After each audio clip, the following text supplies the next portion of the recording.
Correction de l'exercice 5. Donc le chlorure d'hydrogène peut être produit par synthèse directe entre le dichlore et le dihydrogène.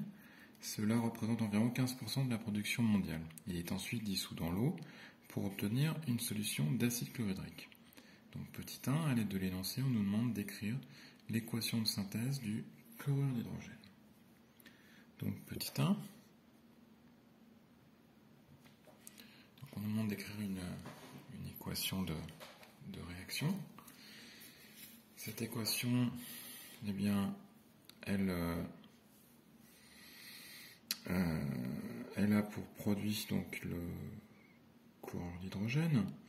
Donc si on ne sait pas ce que c'est, on peut faire une petite recherche, mais on peut très bien trouver la formule de ce composé à partir de son nom.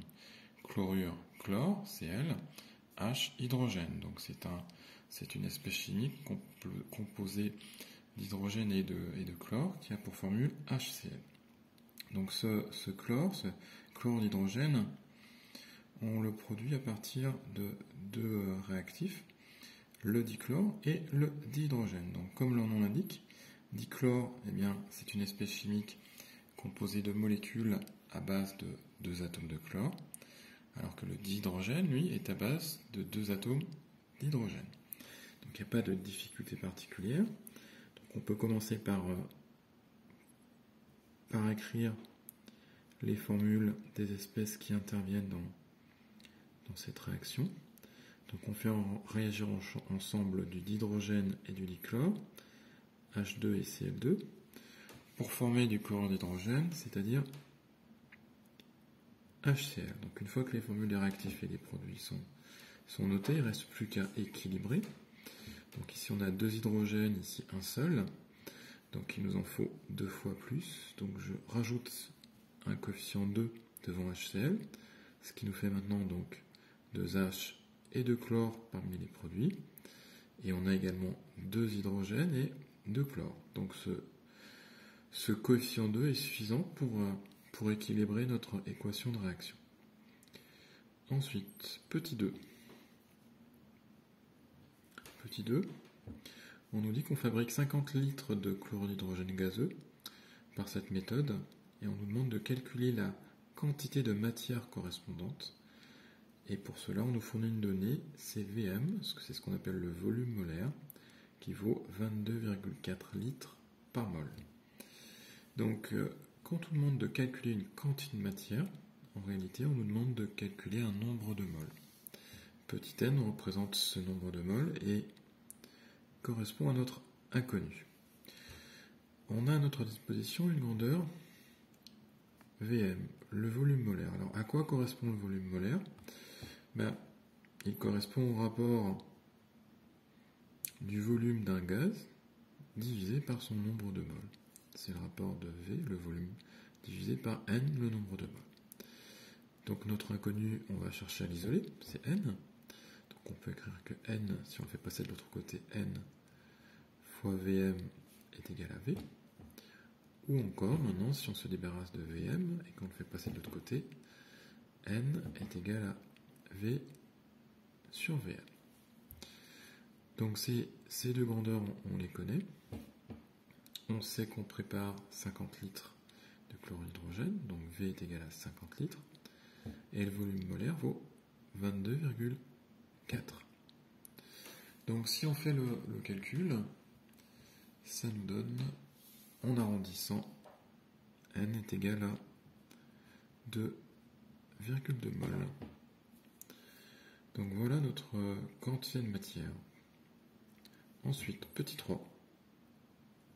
Petit 3, on nous dit que tout le chlorure d'hydrogène est dissous dans 250 ml d'eau, selon l'équation HCl, donc le chlorure d'hydrogène, plus H2O, forme H3+, et Cl-.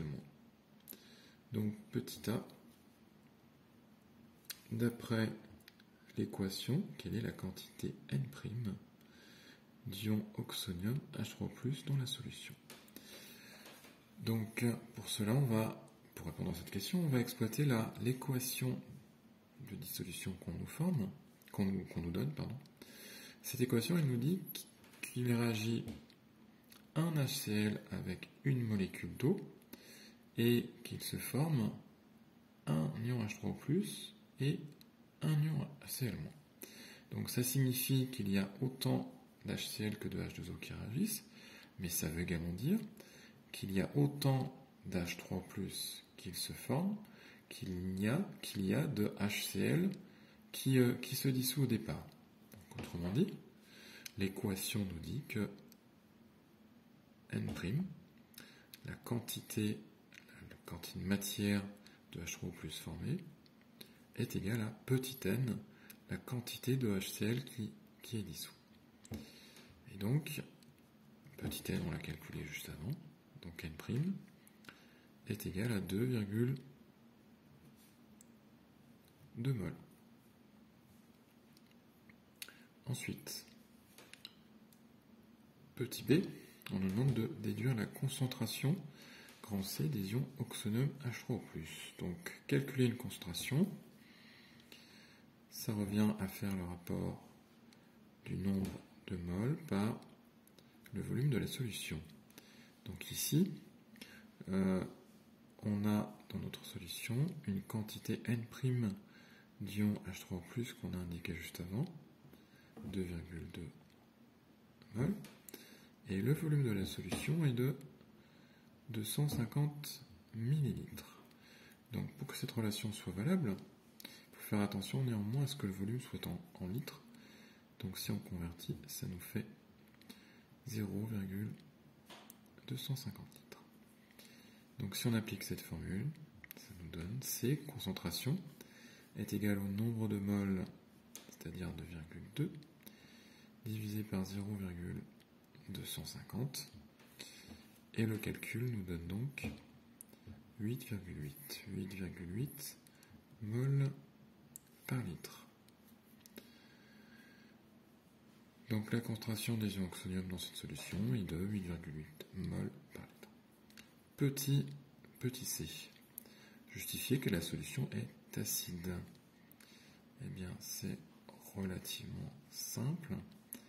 L'acidité dans une solution dépend de la présence des ions oxonium H3O+. Si il y a une forte concentration en ion oxonium, alors forcément la solution est acide. Donc c'est bien le cas ici, puisqu'on a une concentration de 8,8 mol par litre. Donc justifier que la solution est acide, eh bien on le justifie en rappelant que l'acidité d'une solution aqueuse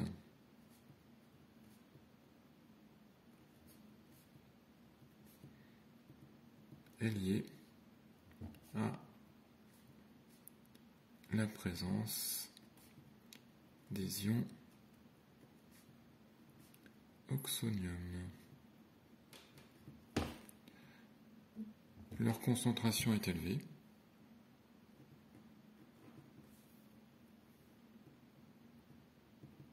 Leur concentration, alors peut-être pas très bien, mais donc c'est le mot concentration. Leur concentration est élevée. Donc, la solution est acide.